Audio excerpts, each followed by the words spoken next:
Welcome to the Bayou City Soccer Podcast. Whether inside or outside the loop, we are talking everything soccer in Houston. Y'all ready? Let's get it.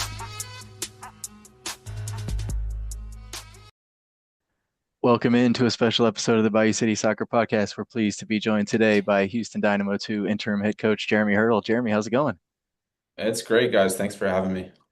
Yeah, big off season for you guys, coming off an exciting 2025. I know we got to talk to Marcelo a bunch, a lot of young kids. I think the fans are, starting to get excited seeing all these youngsters coming up through the ranks. And Marcelo has moved up to the first team, so you're now taking over with Dynamo 2. Just personally, just to start things off, what does that mean for you? I know you've had this role before when Kenny got moved up to the first team, but just for you personally, getting to coach these guys again. Yeah, I mean, really exciting, obviously. Very, very familiar with the group, in the assistant role last year and then a little bit the year before. I should say really, really grateful for what Marcelo did for me and the group last year in his role. Learned a ton from him. So not surprised that he's gone with the first team. But yeah, and grateful for the opportunity and the show of faith from the club. Yeah, and Jeremy, it seems that, whenever it comes to the first team and the second team, there seems to be a pretty even flow of things. But, how much continuity should fans expect from last year's style and maybe where we see some of your own identity show up in this team? Yeah, it's a really good question. I mean, obviously we have a dynamo way, right, that we want to play across first team, second team, and into the academy teams. Um, but that doesn't mean that that's not impacted by the individuals, whether that's the coach, but more importantly, the players that you have on your roster. So even if the coach hadn't changed from last year to this year, we have different players in the team, right? So the job is, while maintaining our identity, try to find the best way to use the players that we have at our disposal. So I think, every team and every group has its own natural fingerprint that's going to kind of develop and evolve through the year. And as a coach, it's my job to work with the staff and figure out what's the best way for that to look. I know you got to see these guys in preseason and see them get ready for this season. A lot of excitement, like we talked about, a lot of young guys. Put you on the spot here. If you could describe this team in 3 words, this Dynamo 2 team, how would you describe your team? Aggressive, technical, collective. Ooh, those are good ones. Those Yeah, are very good ones. there you go. Yeah, and it's like anything, right? Development versus winning. It's a balancing act for you guys in this second team as you're trying to get people to mature and get into the first team. But at this level, how do you balance, winning those games, developing players for the first team as well?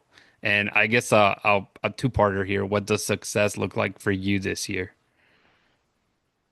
Yeah, winning at this level, second team level, the tier below MLS is an important part of development, right? And vice versa. So the guys competing and playing with pressure and expectation is a big part of what we're trying to do, right? The decisions that are made based on who's playing and starting lineups and minutes, obviously always looking through the scope of who needs to play, right? And what's the best recipe for that day or at that moment. But we don't take the pressure off of ourselves, in terms of the result. I know we talked about it a little bit, but you guys, with the first team to here, we've seen of the first team and Ben, they've kind of tactically done things a little differently now. They're playing kind of more of a back three. They've got some wing backs now. How aligned are you guys with what they do? Do you kind of try to copy exactly how Ben and his staff plays them, or how do you guys kind of set up compared to how they set up? Yeah, it's again, it's the identity and the way of playing that we want to have in common across the club is not necessarily specific to the system of play, right? You can play a certain way with a certain identity, how you want to keep the ball, how you want to attack, how you want to defend across different formations. So again, I'll go back to kind of what I said before, the players that we have at our disposal and getting the best guys on the field. That is more how the system is shaped. So, for us this year, it could be a four, it could be a five, it could change game to game based on what we see or based on who we have available on our roster. But I think hopefully the fingerprint of the team remains whether you see three center backs or two center backs. And talking about the roster, obviously, there's probably a little gray area for us. Hopefully, not for you guys. But, the super draft and some of the new additions, like, Austin Brumet, Agustin Reg, Gilberto Rivera, I believe, is a third one that I'm thinking of. What stood out to you about this super draft class, and what kind of impact do you expect them or expect from them to have early, Jeremy? Yeah, we had a healthy amount of picks this year, which was nice. And we're always looking for guys who can push towards the first team, but if they're in the second team environment, it's different having academy players who are younger versus some of these guys who are coming out of big college programs, have played 4 seasons, right? So players who can come in with that kind of experience and impact our team, but specifically our daily training environment, with a little bit of maturity, raise the level of competition, right? Raise the culture of the training standards. So those guys that you referenced, I think we've been really, really pleased with, and they're doing exactly that. And so whether or not they're in the lineup or you see them on a Sunday or Saturday at SaberCats, they're having a big impact on everyone else behind the scenes. Yeah, and you guys also bringing in some international players. We've seen Dynamo too. You guys kind of a pipeline from South America, it seems, but you've also got two new guys this year in Gustavo Doman and Arthur Suso. What can you tell us about them, what they bring to the group, and how have you seen these international guys kind of and how they adapt to Houston and you guys' style and also into MLS Next Pro? Yeah, really exciting to have those guys. Ton of quality from what we've seen so far, coming out of high level environments, good experience. I think, ready to impact the second team right away, and we'll see where it goes in the future.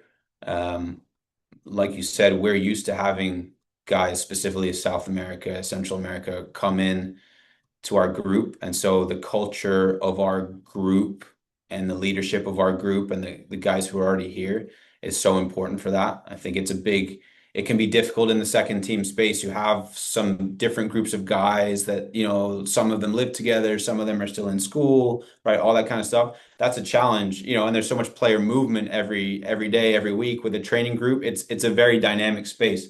So getting players like Gustavo or like Artur, who come in and understanding that to play your best, you need to be comfortable, you need to feel at home.